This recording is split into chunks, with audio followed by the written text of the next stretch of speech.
welcome to Lights in the City. I'm your host, Raya Wooten, and we are here at the National Civil Rights Museum Freedom Awards 2016 edition. We are going to get exclusive interviews from some of the honorees for this event. Stay tuned, and we hope you enjoy this show. Now, with you being a WNBA highly awarded, highly regarded player, and with everything moving far as women in politically, economically, in the corporate world, how do you see you using your platform with all the guards that you do have to continue to strive for greatness for women? Well, it's been a blessing to use my platform on the court, but now that I am transitioning into the next phase of life in regards to television and broadcasting and in corporate America, I'll continue to use that platform. I think that each and every individual, doesn't matter how big or how small, if you have a platform, you can use it, whether that's locally with your church, whether that's at school. I think if you believe in all humanity and all of us having the civil rights that we talk about, then you should use whatever platform that you have, and that's what I'll continue to do. Right. And you also, I know that you have recently retired from WNBA, and what do you plan to do now as far as with the youth? I know you have a lot of hands in that, and you also have a lot of positives towards the African American community, towards the Black Lives Matter movement. How do you plan to use your time now that you are retired? I always say work-life balance is really important. So for me, I'm figuring out the balance. My husband and I are excited to think about a family and think about the potential for that. But at the end of the day, I'll make sure I balance everything out and I can continue to push the agenda forward and hopefully make our communities and our youth lives a lot better. Thank you Thank you so much. much. Take care. Now, I know that you won the Nobel Peace Prize, and you're actually one of the youngest to ever win that award. How does that make you feel to know that your work towards justice and towards civil rights is awarded?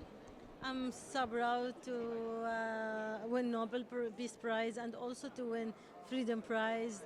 That means a lot for me, and that means a lot for people who are in my country and in all over the Arab Spring countries who are struggling and sacrificing for having a new life, a new countries that is, with freedom and dignity and prosperity and democracy and peace. So this is the recognition from the world of our struggle, of my struggle myself, and the struggle of women, the struggle of youth, the struggle of all the people who are now under the violence of the dictatorism and also terrorism.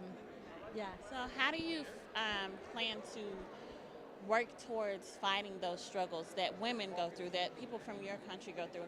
How do you plan to use your platform to fight towards those struggles? I said, how do you plan to use your platform to fight towards those struggles that you speak of? Yeah, the most important thing that we used, which is the peaceful method, which is using first, using our rights, the expression rights, through the newspapers, through the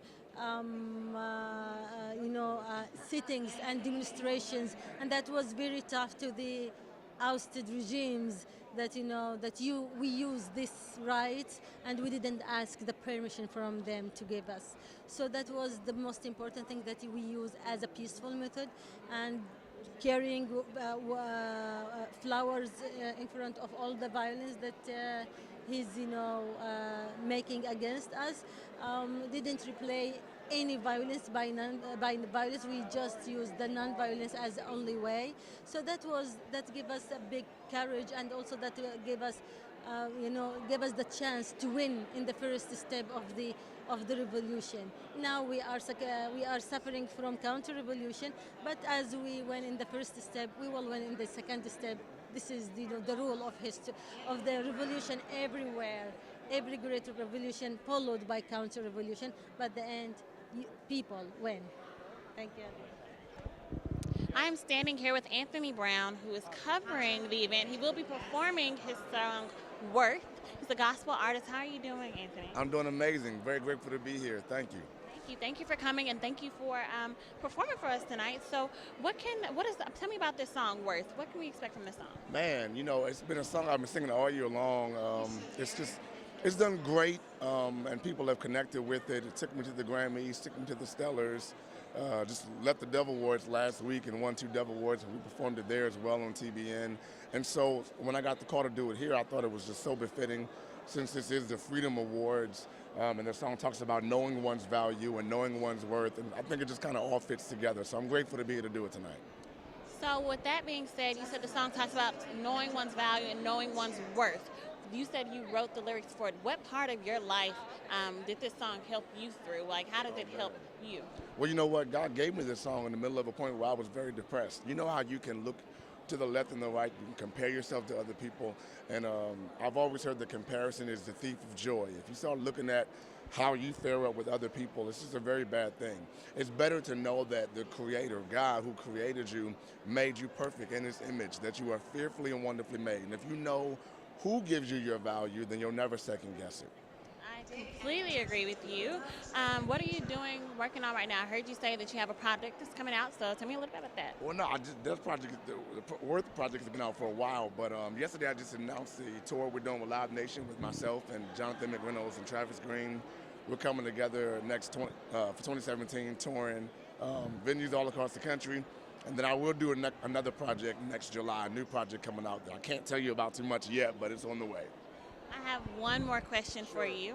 With you being a man of God, a man that's diligent in his work, that focuses on God's vision and God's plan for your life, how do you stay grounded? Because we have so many people that struggle, you know, between flesh and faith and between spirit and truth. How do you stay grounded? Well, you know what? That is what keeps you grounded. It's just knowing that any great thing that happens really is because of the God that allows it to happen.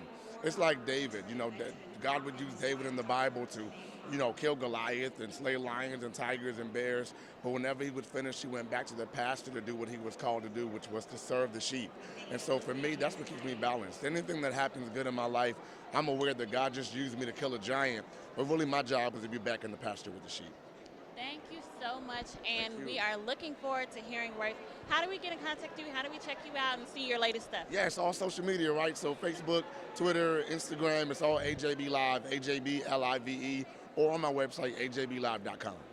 Make sure you check him out, and also that project Worth.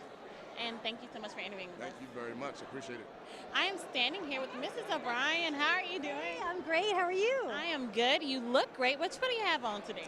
Thank you. I don't remember who made this dress for me, but a designer who kind of fit it to me, which is nice because it means it actually stays on in all the critical places. You look very nice. Thank you. Now, I know that you cover a lot of racial, a lot of social issue documented stories. Why is that such a passion for you? I think it's really important to the fabric of America. I think, especially in media, we often like to tell stories and just leave entire populations out, or tell their story but without including their voice. You know, we'll tell it for them. And I think it's really, really critical that everybody gets to tell their own story, and that it's all part of the American fabric, that some people's stories aren't more valuable than others and don't need to be elevated higher than others, that we all have a story to tell. So I think it's just really critical. Now, you are a very successful woman in the media business. How do you see women moving forward with everything that we're pushing for right now? Equal pay, equal rights in corporate and in economics and political. How do you see us moving forward? Listen, I will say in the 30 years now that I've been in this business, there have been more and more opportunities for young women, and I think that's great. I don't think we're there yet. I think we probably have a bit of a ways to go. I think young women like yourself are going to have to pick up the baton from people like me and continue to argue and fight and push for the opportunities that you want, especially women of color. So I don't think it's sort of like a metaphor to the civil rights movement. It kind of never ends. You know, there's no point where we just say, oh, we're done. Oh, it's good. Justice for all. We're done. We're out. It really is just constantly making sure that you're keeping on top of it and you're moving the right direction. I'm going to touch on that, constantly making sure we're keeping on top of it. Right now, we see a lot of things that are happening towards our minorities, not even just the African American community. There's Latino communities. It's been kind of a crazy election. Right. For Muslims, for Latinos. Most definitely. Yeah, so, but again, I think it's always about not just seeking justice for your own community, you can't really viably argue for something unless you want to see justice for everyone, right? I mean, it's not just for me and mine, it's for us, justice for all of us. And I think if we keep our eye on that, then we become much better and much more valid representatives of the message. Right. Thank you so much for being an advocate, and hope you enjoy the event. Thank you very much. It was Raya Luton, and we would love to have you as a guest on Lights in the City.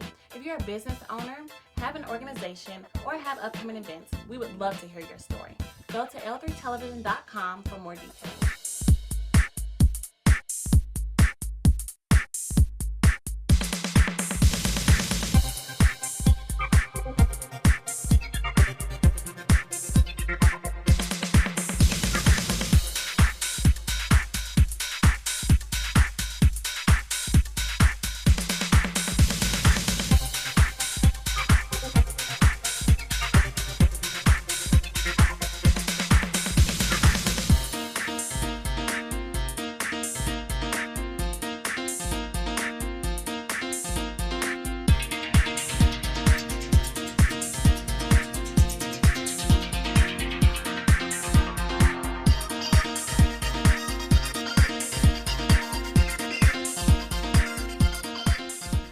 What's going on? I'm Janika Bates. You're tuned into an all-new episode of Lights in the City. You know, we always come to you guys with special guests who are doing great things in the community.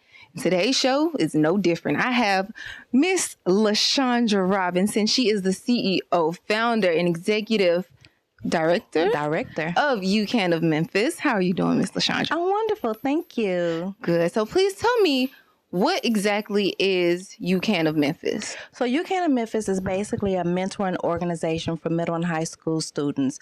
Our priority is making sure that students and parents as well as teachers are aware about bullying.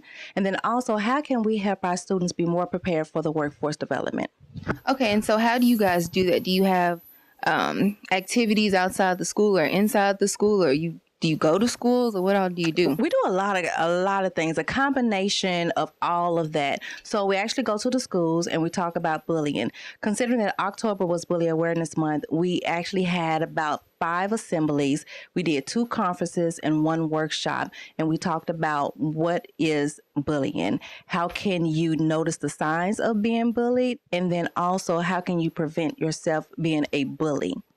So it was very interesting. So tell me, what kind of feedback do you get from those kids? Because I know it's middle schools, right? Middle schools. Mm-hmm. Middle school kids are, you know, that's the learning age. So Yes, how is it being with those middle school kids and teaching them not to be a bully? Well, it's amazing to hear some of their stories because they go back to their childhood. One of the things that I always ask is, who all has been a bully? And of course, I raise my hand. Mm-hmm. Then I say, who all has been bullied? And I raise my hand as well. And so they'll go back to saying, well, my brother bullied me, and that's why I was a bully. Or better yet, I was a bully at once, and now I'm being bullied, or vice versa. And so we had the opportunity to talk to one of the students at the SES Suicide Rally Prevention, and we asked her, why did she become a bully? And she said she was tired of being bullied. Mm-hmm. And in return, she wanted that same power. When you talk about bullying, they're thinking about strictly on power. So we have to teach them how to use their power in a different way. Because as a bully, believe it or not, you are a leader because people follow you. Mm-hmm. And if they're going to follow you for the negative way, let's change the power of good and put into a positive perspective. Okay, and I saw you said you raise your hand when you ask who's been a bully. You were a bully. Well, see, as an adult, and we forget that adults actually bully their kids. And I had to really just let them know the truth because students can tell if you're lying or not. So I had to be transparent in order to gain their trust. So I explained to them that, yes, at one point I was a bully to my kids. I know, don't shake your head like that. And because of that, they actually sat down and had a discussion with me and how I was bullying them. And I didn't consider myself being bullied because I'm a parent. I'm a mom. You do what I say. That's all it is to it. Mm-hmm. But we can say some mean things to our kids. And unfortunately, those particular sayings can actually go into their child's life. And then when they go to school, they feel what you have already told them. So when someone else says something to them, they just go along with it. And then in return, either they can be a bully or they can be a victim of it.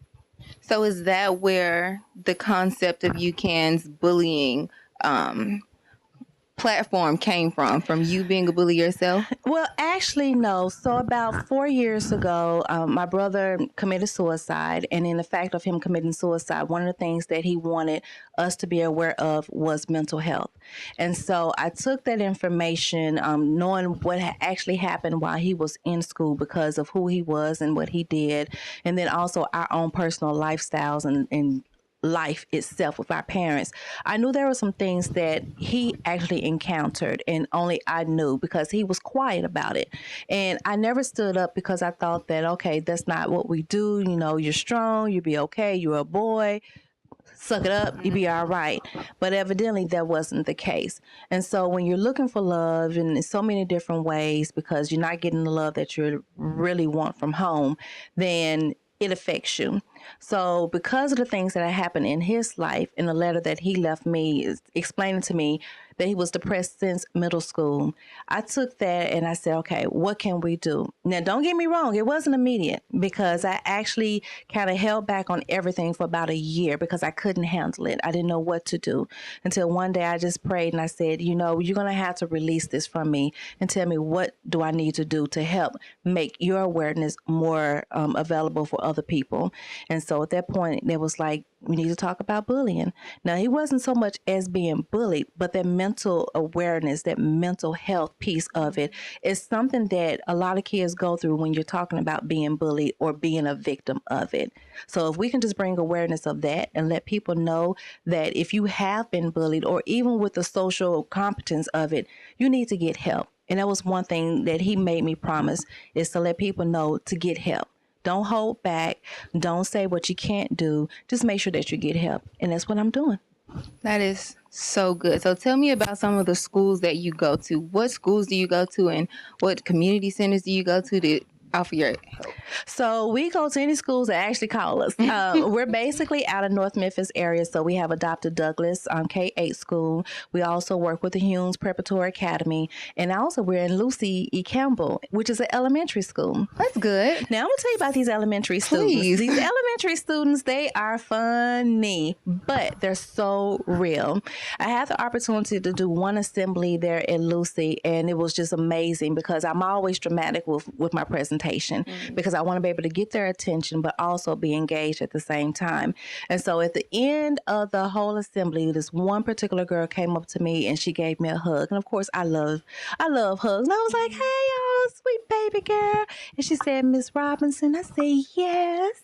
And she said, I was bullied before. And I said, you was? What happened? She said, I almost committed suicide.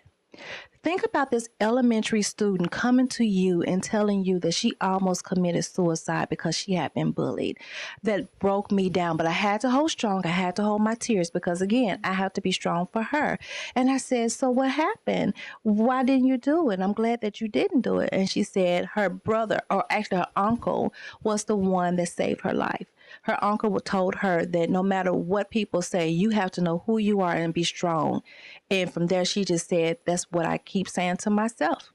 And so that helped me a whole lot to understand how to handle kids because we often forget about the trials and tribulations that they go through. As an adult, we always say, oh, you're just kids. This is something you go through in life.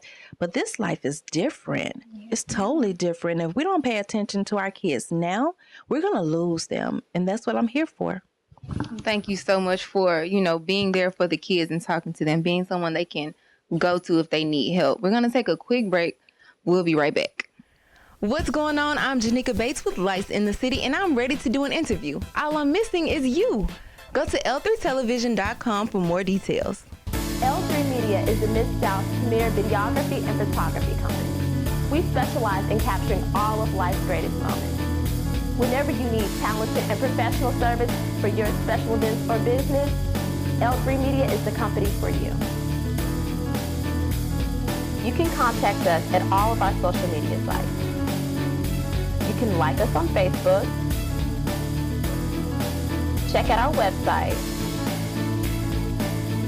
follow us on Twitter, or always feel free to email us. We are L3 Media, your #1 source for all your videography and photography needs. Give us a call today. Welcome back to Lights in the City. I'm Janika Bates here with LaShondra Robinson, the CEO and Executive Director of UCan of Memphis. And we were talking about the purpose of UCan, which is definitely to promote the awareness of bullying and to help kids who are feeling like they want to commit suicide or they have mental illnesses or battling any types of problems like that. UCan of Memphis is here to help. So I want to talk to you about, what do you have coming up in the future for UCan? Any events going on? Yeah, so we have a major event. I'm very proud and excited about it. On December the 3rd, we'll be having our first chili cook-off at the Memphis Made Brewer in South Cooper area. It's right over there where the sign says, I love Memphis. Everyone knows where that sign is. So we're going to have our first chili cook-off there. So if you know anybody that loves to make chili or think that it's like the bomb chili maker, bring them on, because prizes will be done. So they're going to actually make the chili there? No, they got to bring their they chili? to bring the chili there to the location, and then the participants or the people who's going to be coming in to taste the chili, they'll have the opportunity to taste a limited amount of chili. Yeah, and then of course we'll have beer because of Memphis Made Brewer. Okay. We'll have some water there just in case some of the chili is too spicy for you. But it's going to be a lot of fun, and all of it is for a worthy cause. What we would like to do is just to bring awareness, of course, to bullying, and we can't do that without everyone's help. And so in order to do that, we're doing this fundraiser to help raise awareness to bullying so people can know who we are, how we can help, and bring us back into their community. Can I taste the chili? Yeah, you surely can. Be prepared, as some of them may be spicy. Oh, okay. Yeah. So is it a fee to get in, or do we just take donations? There is a fee to get in, so it's $10. The $10 will take you for all unlimited chili, and then of course you have the major toppings. We'll have some cheese, some crackers there as well, some cornbread, some rice, so you can just put it all in there. You're going to be full by the time you leave. I like that. Yes. So we're excited about it. Okay, so tell everyone how they can get in touch with you. Let me get your social media, you can email address, anything. Yes, so of course you can look me up under LaShondra Renee, so it's not under LaShondra Robinson, but LaShondra Renee. And then also for our website is www.UCan of Memphis.org. And then our social media sites is on Twitter and Facebook, also under UCan of Memphis. And then our email address is youcanmakeadiff without the E at gmail.com. Spell that out for you. The letter UCANMAKADIFF